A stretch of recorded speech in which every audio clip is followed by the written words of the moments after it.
সুতি ২ নম্বর ব্লকের औरंगाबाद ১ নম্বর গ্রাম পঞ্চায়েতে বড় রাজনৈতিক পরিবর্তন। প্রধান শাহিদা সুলতানার বিরুদ্ধে আনা অনাস্থা প্রস্তাবে ভোটাভুটিতে ৮০-০ ব্যবধানে প্রস্তাব পাশ হয়েছে।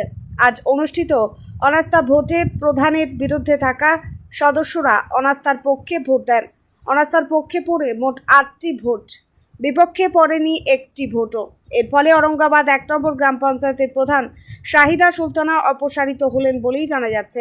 প্রধানের বিরুদ্ধে অনাস্থা প্রস্তাবকে ঘিরে বেশ কিছুদিন ধরেই পঞ্চায়েত এলাকায় রাজনৈতিক টানাপোড়েন চলছিল। অবশেষে আজকের ভোটাভুটিতে ৮-০ ফলাফল সামনে আসতেই সেই জটিলতার অবসান ঘটল। প্রধান শাহিদা সুলতানার অপসারণের পর এবার औरंगाबाद ১ নম্বর গ্রাম পঞ্চায়েতে পরবর্তী প্রধান কে হবেন তা নিয়ে শুরু হয়েছে জোর জল্পনা। নতুন প্রধান নির্বাচনের প্রক্রিয়া কিভাবে এগোয় এখন সেদিকেই নজর রয়েছে। औरंगाबाद ১ নম্বর গ্রাম পঞ্চায়েতের এই অনাস্থা ভোটকে কেন্দ্র করে স্থানীয় রাজনৈতিক মহলেও তৈরি হয়েছে ব্যাপক চর্চা।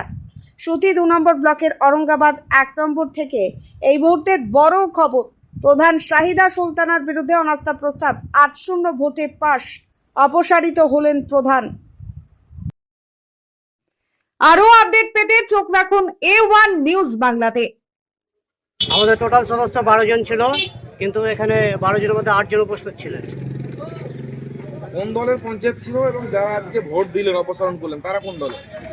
এখানে টিএমসির প্রধান ছিল, কিন্তু বর্তমানে আমরা আজকে মোটামুটি সর্বদলীয় মেম্বার নিয়ে আমরা পঞ্চায়েতটা আমরা প্রধানকে অপসারিত করলাম।